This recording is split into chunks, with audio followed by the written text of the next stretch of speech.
आप सभी को जय मसीह की। ये भविष्यवाणी बहुत ही महत्वपूर्ण है। बहुत से लोगों को नहीं पता कि एंटी क्राइस्ट के और झूठे भविष्यवक्ता के विषय में भविष्यवाणियां कहाँ दी गई हैं। और अब हम वचन में चलेंगे, जैसा कि लिखा है जकर्या 6 अध्याय 12वीं आयत में। और उससे यह कह, सेनाओं का यहोवा यूं कहता है, उस पुरुष को देख जिसका नाम शाख है, वह अपने ही स्थान से उठकर यहोवा के मंदिर को बनाएगा।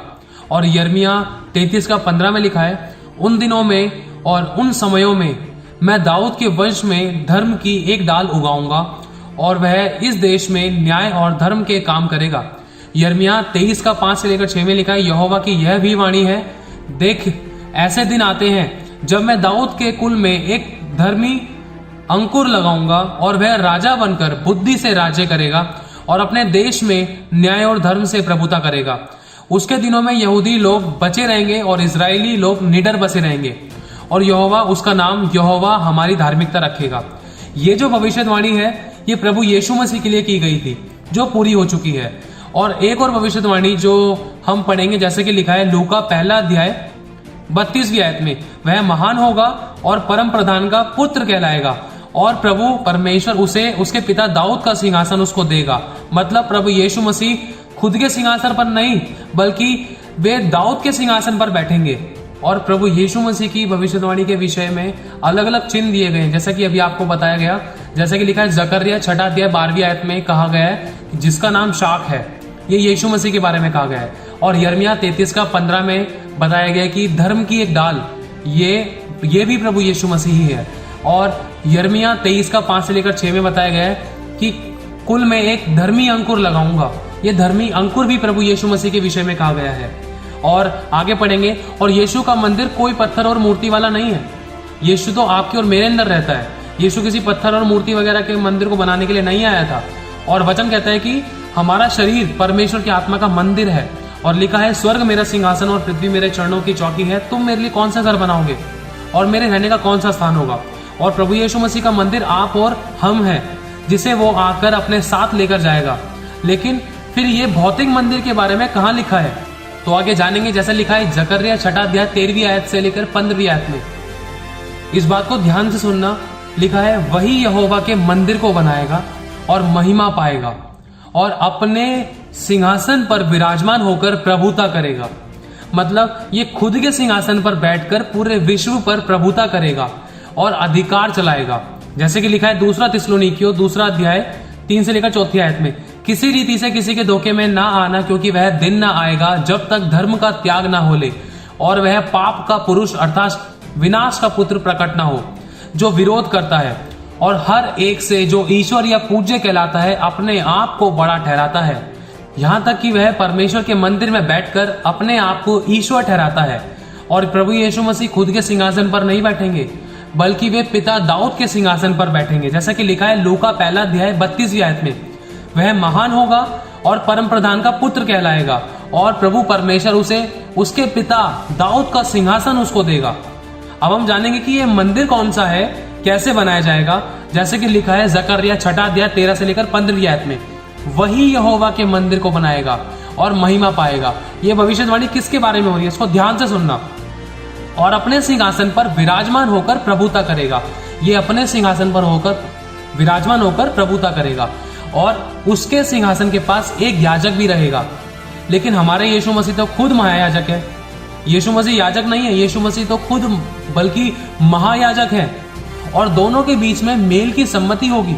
फिर दूर दूर के लोग आकर यहोवा का मंदिर बनाने में सहायता करेंगे और तुम जानोगे कि सेनाओं के यहोवा ने मुझे तुम्हारे पास भेजा है। मतलब ये सब बातें पहले ही से तय हो चुकी हैं, परमिटेड सिचुएशन है। और अब हम इस झूठे मसीह और झूठे भविष्यद्वक्ता मतलब झूठे याजक के बारे में जानेंगे, ये है कौन और इनके विषय में भविष्यवाणियों से हमें क्या पता चलता है। जैसा कि लिखा है प्रकाशित वाक्य 13वां अध्याय 1 से लेकर 2 आयत में, और मैंने एक पशु को समुद्र में से निकलते हुए देखा, जिसके 10 सींग और 7 सिर थे।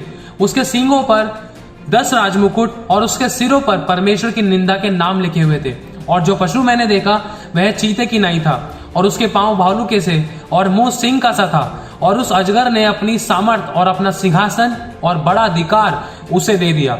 अब हम इसका अर्थ जानेंगे। इसका अर्थ क्या है, लिखा है प्रकाशित वाक्य 17वां अध्याय 9 से लेकर 12वीं आयत में, उस बुद्धि के लिए जिसमें ज्ञान है यही अवसर है। वे सातों सिर 7 पहाड़ हैं।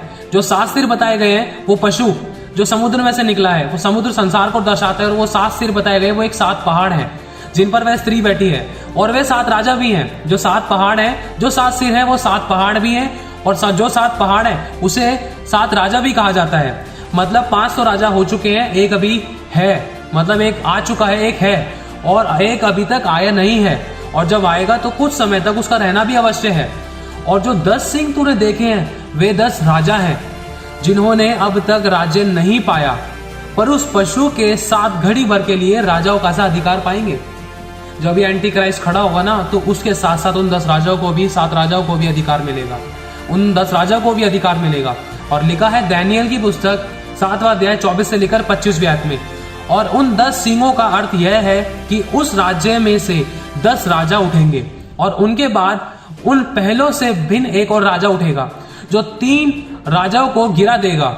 और वह परम प्रधान के विरुद्ध बातें कहेगा और परम प्रधान के पवित्र लोगों को पीस डालेगा और समय और व्यवस्था के बदलने की आशा करेगा, वरन 3.5 काल तक वे सब उसके वश में कर दिए जाएंगे, खुद नहीं होंगे, किसी के द्वारा कर दिए जाएंगे।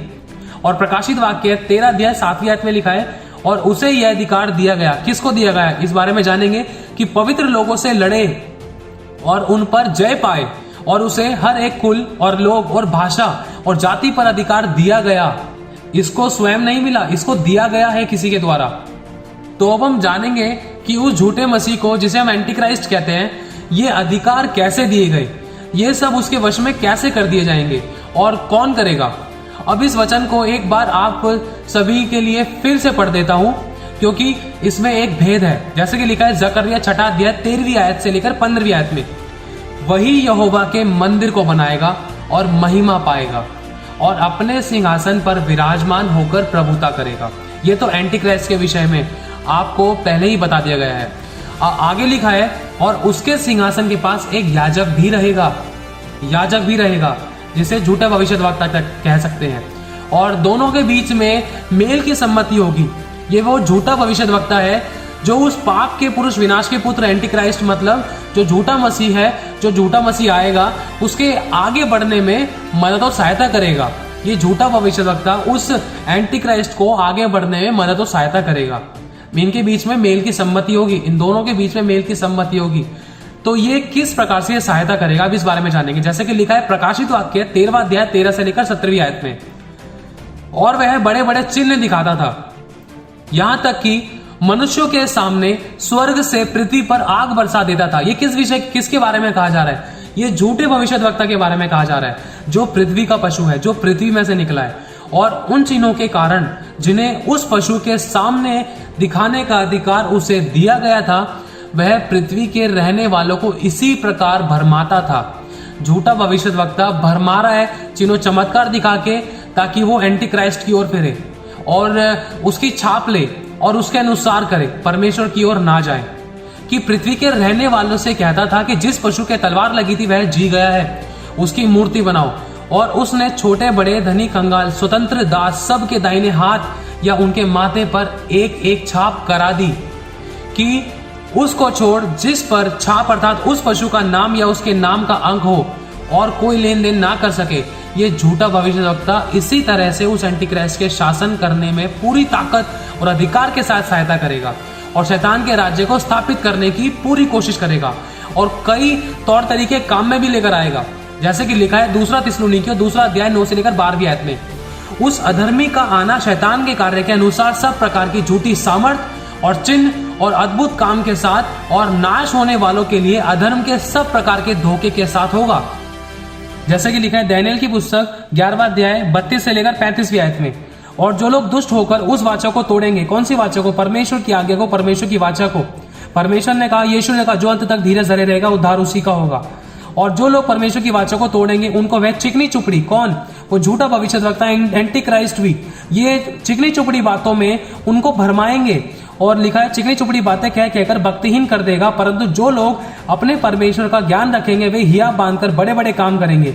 लोगों के सिखाने वाले बुद्धिमान जन बहुतों को समझाएंगे, तो भी वे बहुत दिन तक तलवार से छिदकर और आग में जलकर और बंधुए होकर लुटकर बड़े दुख में पड़े रहेंगे। जब वे दुख में पड़ेंगे तब थोड़ा बहुत संभलेंगे, परंतु बहुत से लोग चिकनी चुपड़ी बातें कह कहकर उनसे मिल जाएंगे और सिखाने वालों में से कितने गिरेंगे।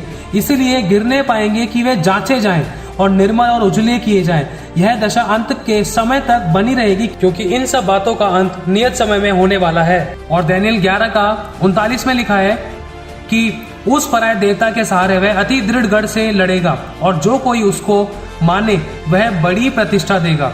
मतलब जो उस एंटी क्राइस्ट और झूठे भविष्यद्वक्ता के साथ मेल मिलाप करेगा, उस व्यक्ति को बड़ी प्रतिष्ठा दी जाएगी, और ऐसे लोगों को वह बहुतों के ऊपर प्रभुता देगा और अपने लाभ के लिए अपने देश की भूमि को बांट देगा। मतलब झूठी प्रतिष्ठा, झूठी आशीष और झूठी शांति देगा। जो उनके साथ मेल मिलाप करेंगे सिर्फ उनको देगा। और अभी जैसा कि हम पढ़ रहे हैं, दूसरा थिस्सलुनीकियों 2 का 9 से लेकर 12 तक लिखा है, उस अधर्मी का आना शैतान के कार्य के अनुसार सब प्रकार की झूठी सामर्थ और चिन्ह और अद्भुत काम के साथ और नाश होने वालों के लिए अधर्म के सब प्रकार के धोखे के साथ होगा, क्योंकि उन्होंने सत्य से प्रेम नहीं किया जिससे उनका उद्धार होता। और जितने लोग सत्य की प्रतीति नहीं करते वरन अधर्म से प्रसन्न होते हैं, वे सब दंड पाए। और शैतान का सिर्फ एक यही मकसद है, शैतान यही चाहता है कि ज्यादा से ज्यादा लोग उसके साथ नरक में डाले जाएं। शैतान की यही चाल है, क्योंकि शैतान को पता है कि उसको एक न एक दिन नष्ट होना है, उसको एक न एक दिन मरना है, और उसको एक न एक दिन कैद होना है हमेशा हमेशा के लिए। शैतान चाहता है कि परमेश्वर की रचना नरक जाए, लेकिन परमेश्वर ऐसा नहीं होने देगा। लेकिन परमेश्वर अपने वचन से बना हुआ है, और इस मकसद को पूरा करने के लिए वो शासक, वो एंटी क्राइस्ट धरती को अपना गुलाम बनाने की पूरी कोशिश करेगा। इससे बचने का रास्ता है, जैसा कि लिखा है लूका 21 का 34 से लेकर 36 आयत में, इसीलिए सावधान रहो, ऐसा ना हो कि तुम्हारे मन खुमार और मतवालापन और इस जीवन की चिंताओं से सुस्त हो जाए, और वह दिन तुम पर फंदे की नहीं अचानक आ पड़े, क्योंकि वह सारी पृथ्वी के सब रहने वालों पर इसी प्रकार आ पड़ेगा।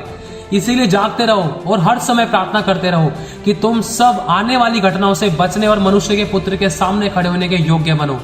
तो आप सभी जान ही गए होंगे कि वो एंटी क्राइस्ट शासक, और जिसे हम झूठा मसीह भी कहते हैं, और दूसरा झूठा भविष्यद्वक्ता, ये दोनों मिलकर, एंटी क्राइस्ट और झूठा भविष्यद्वक्ता, ये दोनों मिलकर किस प्रकार काम करेंगे और इनके विषय में किस प्रकार भविष्यवाणियों ने हमें चिन्ह दिए। बस खुदा से यही दुआ है कि कोई मनुष्य परफेक्ट नहीं है, खुदा जिस पर चाहे उस पर दया कर सकता है।